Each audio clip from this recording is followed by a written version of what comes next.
Zingha tu ni uga som ni le ni tu ni som ni bu kahya pulpit na Chicago zombie Bethel Church na stage lam mo pulpit lam pe punya tang thak ki samina na ki sem di hi ta hi na painting khong ki bo som hi asung pa ni ole pa le come on let's go ne setting te i bang te painting mo repainting bowling na avan ding te ong man ta siang ding macam na ama sai na i first coding i mo so a master painting cuma ni a color tak final lah ang pai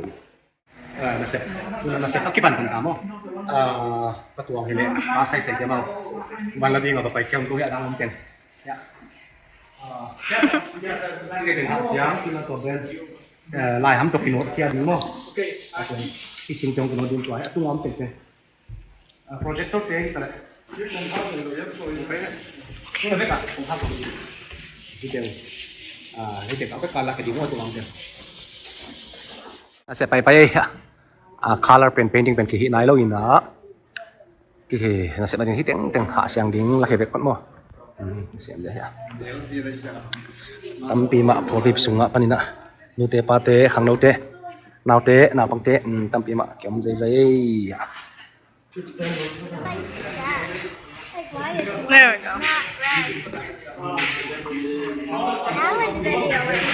Yeah, now I can take a video.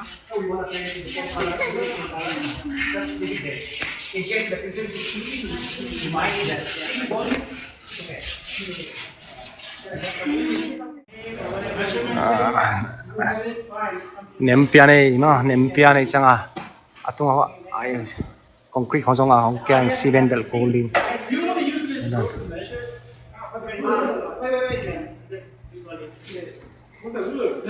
Just go old school.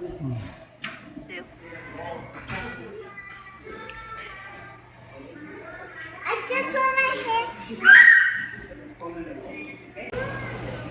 Small grass hotel kan?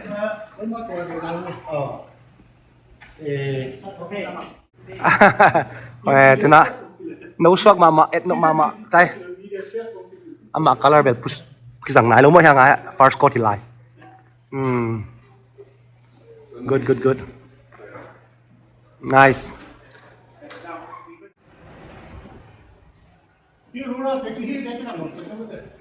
Huyết tình như là chỉ con cầu nha. Sao cái thằng này đi. Sao lại gì nhá? Cái này là sốt sáng cái à mo. Sốt sáng cái à đặt cái. À bên này cái sốt sáng là đặt cái gì không? Phong mùi nó chỉ tuân sọp cái dâm thì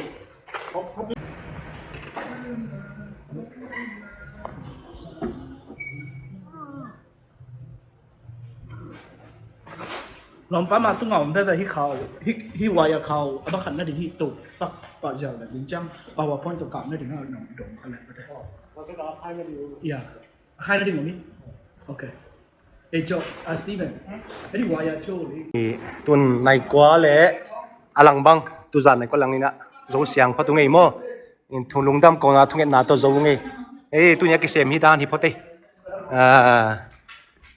hi đan nina cái rút phát mo tôi bảo hỏi bộ phim y tế qua thấy tắc cái nè mà cái xem chả đi mo cái tiếng dấu y phát thằng ấy